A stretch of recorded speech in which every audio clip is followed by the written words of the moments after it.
Mheshimiwa anajiita kiongozi rasmi wa upinzani, Mheshimiwa Bwana Stephen Kalonzo Musyoka. Mwingine ni huyu anaitwa Waminyo, hatujui ni Waminyoro ama ni Waminyo, pamoja na gavana wa Machakos County. Tunataka kupeana onyo nyinyi kwenu, kwa sababu na yale maneno emetendeka kwa sasa hivi pale Athi River iko Machakos County. Tumesikia ya kwamba Mheshimiwa Bwana Rigathi Gachagua pamoja na Stephen Kalonzo Musyoka na gavana wa Machakos wamefanya mkutano pale mahali inaitwa Mafoko,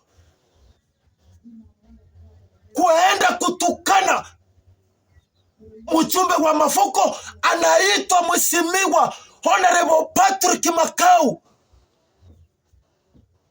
Na tumestuka na tumesangaa sana sisi kama Wakenya. Inasemekana ya kwamba gavana wa Machakos Mheshimiwa Bwana Wavinya Ndeti amelipa Rigathi Gachagua pesa, akawekea Stephen Kalonzo Musyoka mafuta kwa gari, na pamoja na gavana anaweka peda na akaweka na yeye mafuta kwa gari, wakakuja mpaka Mafoko kuja kutukana mjumbe wa Mafoko anaitwa Honorable Patrick Makau kwa sababu ya msimamo wake.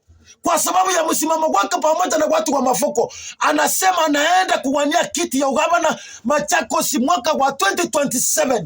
Ndio maana sasa Stephen Kalonzo Musyoka amesikia uchungu kwa sababu ya huyu mjamaa. Kwa yale maneno wanasikia huyu mjamaa anaongea kwa mitandao ya kijamii. Hiyo ndio maana wamekuja kutukana yeye. Huyu mwanamke anaitwa Wavinya Ndeti gavana wa Machakos, huyu mwizi. Sisi tunakuambia urudishe pesa za watu wa Machakos, sio ulipatikana naye pale United Kingdom.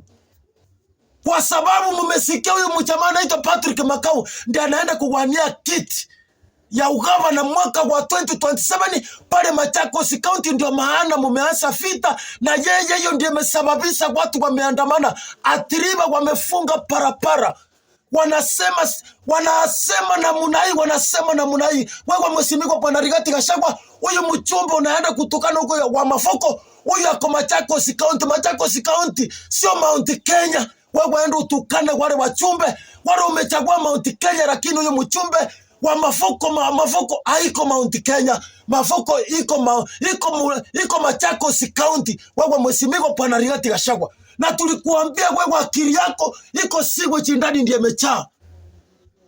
Wewe Stephen Kalonzo Musyoka hakuna maendeleo yoyote umeleta Ukambani. Unaenda kuingilia mchumbe anaitwa Patrick Makau na hana deni yako. Kasi yako wewe ni Wavinya Ndeti anakuibia pesa na kuweka kwa gari mafuta. Singine amelipa Rigathi Gachagua aende kutukana huyu mchumbe. Hata kama sisi si watu wa Machakos, hiyo tumesikia uchungu kwa yale maandamano tumeona siku ya leo. Wewe Mheshimiwa Bwana Rigathi Gachagua, uheshimu wa Kenya. Hilo pusi uko nayo unaenda kutukana wachumbe, uende uwache kabisa na uende ufunike hiyo mdomo yako. Na wewe Stephen Kalonzo Musyoka, na wewe uende ufanye kazi yako. Na wewe gavana wa Machakos Mheshimiwa Wavinya Ndeti, na wewe tunataka uchiheshimu. Kama umeshasikia kuna mpinzani wako, wacha yeye ause sera zake na wewe ause sera zako. Ndio watu wa Machakos County waamue, ama watu wa Mafoko waamue ni nani atakuwa gavana mwaka wa 2027. Sio kuintimidate huyo mjamaa. Tumesikia uchungu hata kama sisi si watu wa pande hiyo, na tumeona mbaya sana mpaka wamama wanaandamana wanalala kwa parapara kwa sababu yenu. Wachana mambo ya mchezo.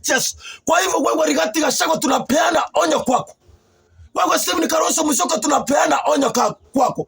Gavana wa Machakos tunapeana onyo kwako. Mheshimu huyu mchumbe, mumupatie humble time afanyie watu wa Mafoko kazi, na nyinyi anza kuuza sera zenu, muachane na yeye kabisa.